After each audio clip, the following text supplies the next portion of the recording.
Hello everyone, welcome back to our channel. यहाँ पर मैं आपके लिए क्लास 10th की supplementary book footprint without feet का chapter 1 a time of surgery से अबाउट राइटर करवाने वाली हूँ, जिसमें राइटर नेम है जेम्स हैरेट।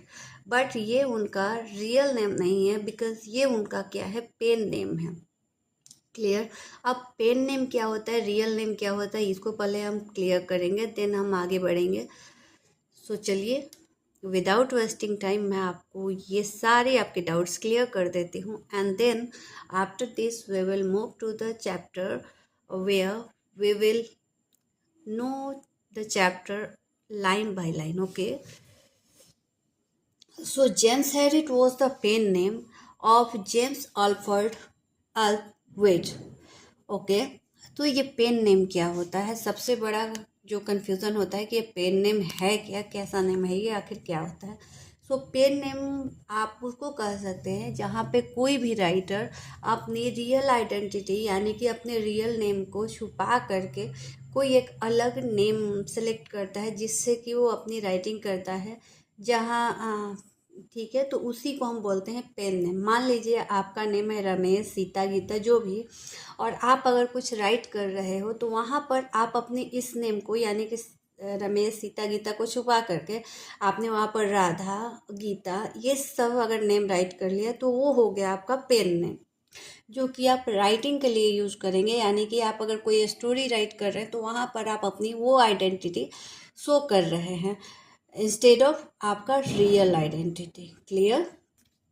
अब इनका लाइफ स्पेन देख लेते हैं। तो इनका लाइफ स्पेन जो है 1916 टू 1995, यानी कि इनका बर्थ जो हुआ है 1916 में हुआ है, बट इनका डेथ जो हुआ है 1995 में हुआ है। सो ये 1916 से लेकर के 1995 तक इनका लाइफ स्पेन है। A British veterinary surgeon and author. So हमें जब हम चैप्टर पढ़े को देखते हैं तो हमें क्लियर होता है कि यहाँ पर ये कोई डॉक्टर है।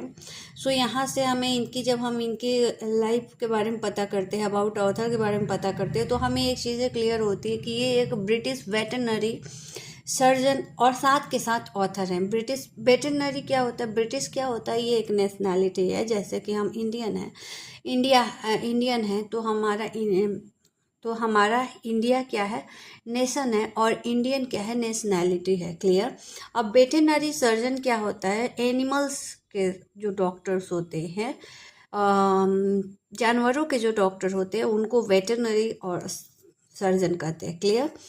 एंड ऑथर जो कि राइटिंग करते हैं, चाहे वो बुक राइट कर, मतलब इसकी शॉर्ट स्टोरी राइटर हो, या फिर नॉवल राइटर हो, पोम राइटर हो, ड्रामा राइटर हो, तो जो भी राइटिंग करते हैं उनको, मीन्स कि अगर जो कोई किसी स्टोरी को राइट करते हैं तो उसको हम क्या करते हैं कि उनको हम ऑथर कहते हैं। क्लियर। अब आगे बढ़ते हैं, इनके बारे में थोड़े से और नॉलेज गेन करते हैं। He graduated from Glasgow veterinary college in 1939। ठीक है, और इन्होंने 1939 में ग्लासगो वेटरनरी कॉलेज से क्या किया है, इन्होंने ग्रेजुएट किया है and practice in टायरस north Yorkshire. And इन्होंने प्रैक्टिस कहाँ किया है, तर्क नॉर्थ यॉर्कशायर में, विच ही fictionalised as the town of डॉरपाई।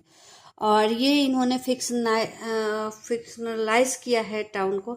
अब फिक्शनलाइज क्या होता है, एक इमेजिनरी टाउन होता है, एक इमेजिनरी जो सिटी होता है, टाउन होता है, उसके बारे में फिक्शनलाइज करते हैं, जो कि एक्चुअल में होता नहीं है। ये क्या होता है, मीन्स की एक सोच होती है। Clear. He began writing later in life, publishing his first book if only they could talk in 1917। तो हमें पता चलता है कि इन्होंने स्टार्टिंग से राइटिंग स्टार्ट नहीं कर रहा था, यानी कि स्टार्टिंग एज से अपनी राइटिंग स्टार्ट नहीं कर रहा था, इन्होंने लेटर एज में राइटिंग स्टार्ट की। और इनकी जो फर्स्ट बुक थी वो थी if only they could talk. Clear. जो कि पब्लिश करवाया इन्होंने 1970 में।